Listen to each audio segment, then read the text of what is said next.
Madam, இப்போ சமீப நாட்களாக குழந்தைகளுக்கு இந்த மாத்திரை சாப்பிடும்போது ஒரு குழந்தை பரிதாபமாக உயிரிழந்திருக்கு. என்ன காரணம்? ஃபர்ஸ்ட் ரீசன் என்னவா இருக்கும் அப்படின்னு சொல்லுங்க.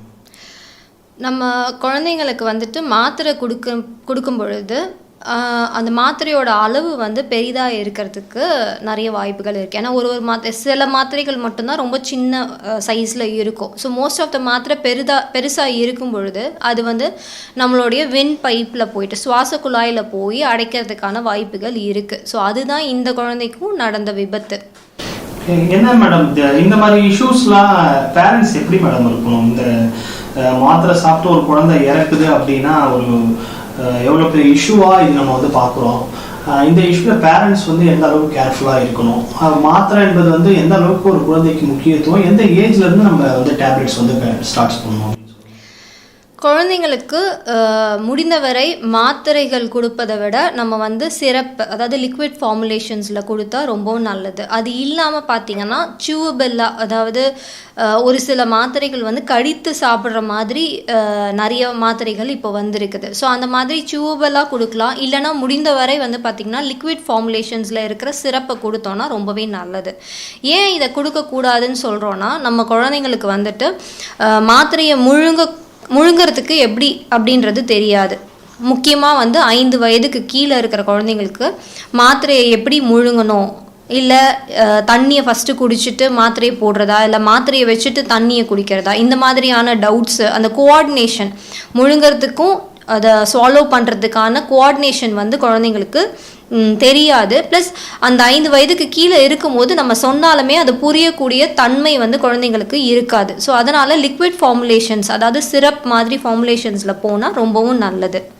ஓகே மேடம், இப்போது ரீசெண்டாக ஒரு குழந்தை ஒரு உயிரோடு இருக்கக்கூடிய வண்டை வாயில் தூக்கி போட்டு தொண்டையில் கடிச்சு இறந்துச்சுன்னு சொல்லி ஒரு செய்தியெல்லாம் நம்மளால் பார்க்க முடியுது. இந்த மாதிரி விஷயங்கள்லாம் குழந்தைகள் எந்த அளவுக்கு கேர்ஃபுல்லாக இருக்கணும், அதுக்கு பேரண்ட்ஸ்லாம் என்ன பண்ணணும் அப்படின்னு சொல்லுங்கள்.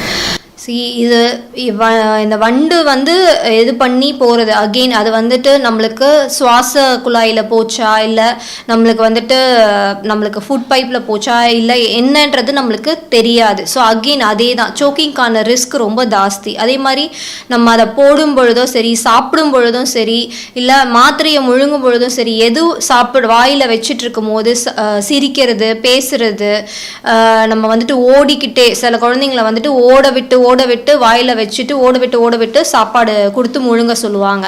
ஸோ இந்த மாதிரியான இதெல்லாம் இல்லாமல் ஒரு இடத்துல உட்கார வச்சு குழந்தைங்களுக்கு மென்று முழுங்கிறது எப்படி அப்படின்றத தெளிவாக நம்ம சொல்லணும். சொல்லி பேரண்ட்ஸ் சொல்லி கொடுத்தோன்னா அவங்களுக்கு ஒரு ஏஜ் போக போக அவங்களுக்கு அது புரிஞ்சுக்கிற தன்மையும், நல்லா சூ பண்ணி முழுங்கிறதுக்கான தன்மையும் புரியுற இது வரும்பொழுது அவங்க அதை நிறைவாக பண்ணுவாங்க.